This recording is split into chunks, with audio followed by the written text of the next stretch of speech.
organic, unpredictable, unknown, lovely, beautiful, a sense of fulfillment. This is part of the pleasures of life and not the chores of life.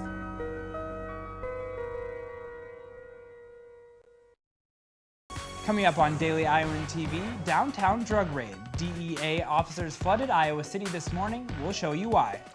And Mystery Crop, we'll tell you what little-known plant the University of Iowa is growing as an alternative fuel. And in sports, we find out what it takes to be a relay runner. We have it all at the top of the hour. Daily Iowan TV starts now.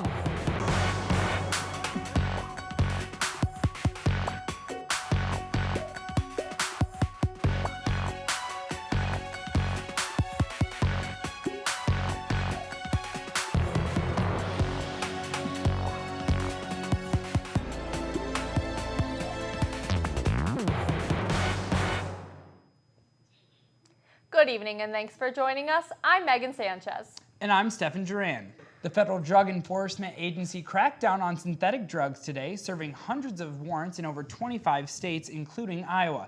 Federal DEA agents raided local stores in downtown Iowa City this morning as part of the agency's hunt for synthetic drugs. Authorities nationwide seized hundreds of kilograms of the drugs and over $20 million. Here's a closer look at the raids from this morning. Pipe Dreams, Happy Days, and Zombies were just a few stores across the country that were raided this morning by law enforcement.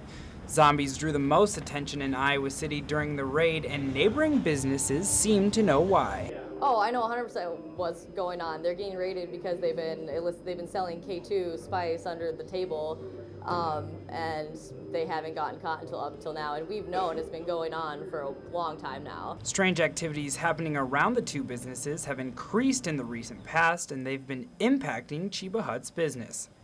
They smoke in our alley, you know, because it's like we share an alley, so like we're pretty close. We've asked the people at Zombies like many times to please have their customers like not do that on our property, and they've honestly been pretty rude to us. Like we haven't gotten like any positive reaction from them at all. Workers say they have seen Zombies avoid busts like these before. Like we'd see the cops go in the front door, and then someone dips out the back, and well, that is the guy carrying the spice. So this morning's raid didn't seem to come at any surprise. And I honestly had some idea what was going on just because we've been dealing with it for such a long time that I feel like it was inevitable that it was going to happen eventually. The DEA released a statement today explaining what they were searching for in their nationwide raids, and many feel the raids were necessary because the drugs are nothing but dangerous. They'll get pissed, they punch that donation jar and almost broke it, and it's a donation jar for a cancer victim. Just stuff like that all the time. And as the raid took away drugs from Zombies, employees hope it will take away the fear out of coming to work. Earlier today, the University of Iowa hosted a biomass field planting day. The goal of the event was to provide information about the agronomics and economics of growing giant miscanthus grass in Iowa for biomass production. Miscanthus is a little-known plant native to Africa and Asia. When mixed with coal, the plant provides a cleaner source of renewable energy on campus. The university started using the biomass last year after planting fields in Muscatine County. Our immediate plan is the 2020 goal to get to 40% renewable in all our energy sources. That's purchased electric, natural gas, and coal, and biomass. By 2016, the university plans to have planted an additional 2,500 acres of miscanthus, which will produce 25,000 tons per year of biomass fuel. An Iowa City woman will spend the next 10 years in jail for stealing over $140,000. Kimberly Kirka stole the money from the Foster Law Office where she worked. She misappropriated money beginning in 2008 all the way through 2010. It's been pretty great weather these last few days, and today was even hot. Is May going to keep surprising us with hot and sunny weather? Let's turn it over to Maria Palladino in the weather studio to find out. Maria? Thanks, guys. I've really been enjoying the weather too. And with the summer on the way, it's nice to see the sun peeking through the clouds. I hope you took time to really enjoy the hot weather today because tomorrow rain will be visiting Iowa City once again. Tomorrow morning will be cloudy with temperatures near 70, and in the afternoon, temperatures will increase just slightly to 77 degrees with an 80% chance of rain and possible thunderstorms. Continuing on into the evening, temperatures will decline to 70 degrees with another chance of thunderstorms. Looking into the extended forecast, on Friday there will be partly cloudy skies with highs of 68. Starting off the weekend with great weather, Saturday will be clear with high temperatures of 76 degrees. Here comes those sporadic showers again. Sunday brings a 50% chance of rain with high temperatures creeping into the 80s. Monday also brings a high chance of rain with high temps of 72 and a surprisingly chilly low temp of 49. Tuesday brings slightly lower temperatures of 67 degrees and partly cloudy skies. It looks like that's all I have for you in the weather tonight. Enjoy the little bit of sunshine before the rain. Back to Megan and Stefan, back to you. Thanks for that, Maria. And now it's time for this week's edition of Hawkeye Buzz. And this week, we're taking a look at theater, a whole week's worth. Let's toss it over to our own Alyssa Bergamini. Alyssa, what's the buzz? Hey guys, welcome back to another edition of Hawkeye Buzz. This week marks the culmination of work for many theater students this year. Our UI theater tradition called the New Play Festival dedicates the first week of May to everything theatrical. Daily Iowan TV's Gabriella Dunn is giving us a look inside all the action. Over at the theater building, playwrights, actors, directors, and theater lovers have been working all week to produce 4 full play productions and daily staged readings. And rehearsals went on all day today, gearing up for tomorrow's first show of Swordplay. It's the first time I've ever had a full-length production, so this is a huge opportunity to learn how a script works in production, which I've never necessarily had that opportunity before. Swordplay is about a young woman who tries to reconnect with her boyfriend through video games. But her boyfriend's video game temptations turn into real-life affairs, which force her to finish the game alone. And I'm yours, Serenade. /kiss. The festival's plays are very diverse and unique from one another, which Oliveira says adds to the value of the week-long event. So it's easily accessible art that's really diverse, caters to a wide range of audiences, and just really solid writing on all counts. Even though other theatrical schools have similar festivals, Oliveira says the caliber of the New Play Festival sets the University of Iowa apart from other programs. Every year, all of our playwrights get something out there, whether it be a reading or a workshop or a production. We tend to have more production opportunities for graduate students here than any other school. He emphasized the importance of getting community input and involvement during the New Play Festival because the artistic exposure is what drives the festival's tradition. Gabriella Dunn, Daily Iowan TV. Be sure to check out tomorrow's pages of the Daily Iowan for more on the New Play Festival. That's the buzz. Back to you. Male missing. Iowa Judge Mark Bennett denied the plea bargain of a former Iowa Postal employee, Charmaine LaPointe. She requested a plea agreement after stealing dozens of greeting cards containing cash. But Bennett said her actions caused the intended recipients emotional harm. In total, she stole cash, gift cards, and a laptop computer worth over $1,000. She has to pay it all back. 43-year-old Philadelphian Alan Wade is charged with killing his next-door neighbors and may face the death penalty if convicted. The 2 victims were sisters of the Democratic Iowa State Representative Mary Wolfe. One of the sisters was supposedly killed when she returned home from finding her sibling. The district attorney's office in Pennsylvania filed documents listing the reasons why they want to pursue the death penalty. And now for a look at what's happening beyond Iowa. Chinese ships have rammed into and fired water cannons at Vietnamese vessels, leaving at least 6 injured. The Vietnamese are attempting to stop Beijing from placing an oil rig in the South China Sea. China's actions toward the ships are seen as one of the most proactive moves towards gaining power of the South China Sea, but the Vietnamese still hope for a peaceful solution.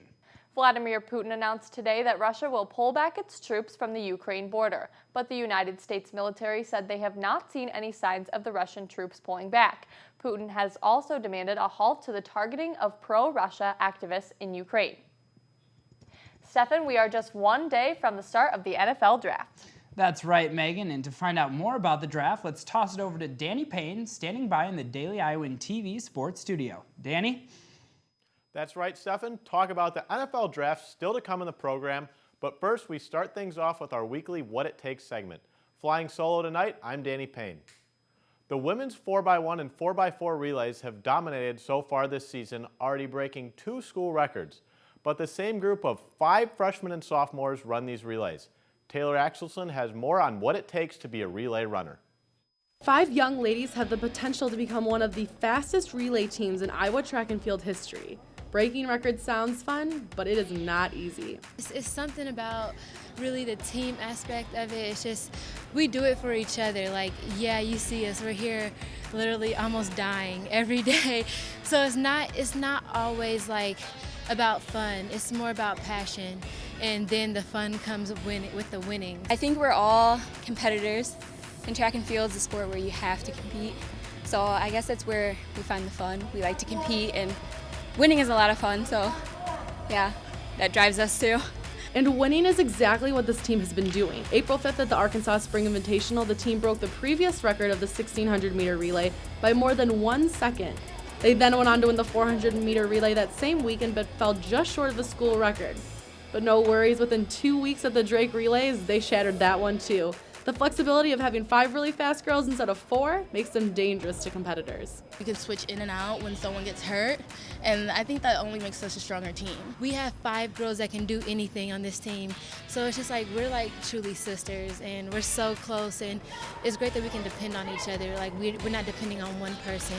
I can count on Alexis to take my place if needed ever, and it's just like that's what makes us close. We're out here dying at practice. Like, at that moment, it's like you're like, why am I doing this? Why did I choose to do track? But then moments like Drake, when we break the school record, it's just like you see that it was all worth it. Have a record and have it with my teammates, not just me. It's just like we're all doing something productive here. We're actually like fighting for our goals and we're actually reaching them. There is no limit for Coach Roberts' group. I feel like we are going to go far. I'm not trying to sound cocky, but I know that everybody says we're young, we're a bunch of sophomores and freshmen, but we're going to make it to that national meet, and we're going to work our butts off to get there. This is Taylor Axelson, Daily Iowan TV Sports. Thanks for that, as always, Taylor. With the NFL draft starting tomorrow, the Houston Texans are officially on the clock. But what should they do with the #1 pick in the draft? 2 Daily Iowan staffers debate. Thanks, Danny. I'm here with DI staffer Kyle Mann, and we're here to debate what the Houston Texans should do with their #1 pick. There's a lot of talk between whether they pick Jadeveon Clowney, if they trade the pick, or take Manziel. What do you think they should do, Kyle? To me, there's really no question. We've been waiting several years for the Clowney draft. He's been pegged since high school as one of the greatest players, or one of the greatest high school players that we've seen in a long time. He got to South Carolina, and he tore it up for the first 2 years. So he may have been coasting here in this 3rd year, but he was still top 10 in the SEC in tackles for loss.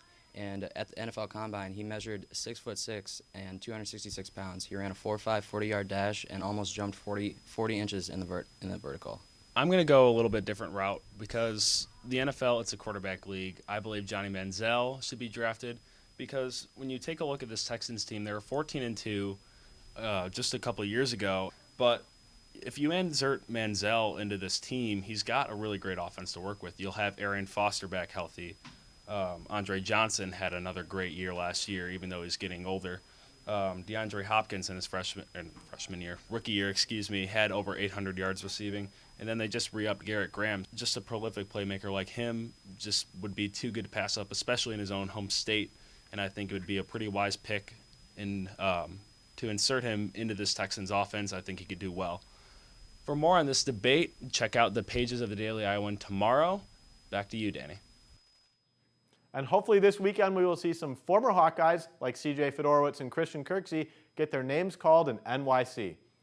Well, unfortunately, that is all the time we have for tonight, but be sure to turn in tomorrow as we profile men's track and field thrower who is setting school records. Stefan, Megan, back to you. Only with Daily Iowan TV can you get an inside look into Thursday's pages of the Daily Iowan. Read more about miscanthus grass and its impact on the campus and alternative fuel. And the rare and deadly virus, MERS. Read about the work one UI doctor is doing with the virus. Well, that's your most current edition of Daily Iowan TV. Be sure to check us out tomorrow or anytime online at dailyiowan.com. Thank you for watching and have a great night.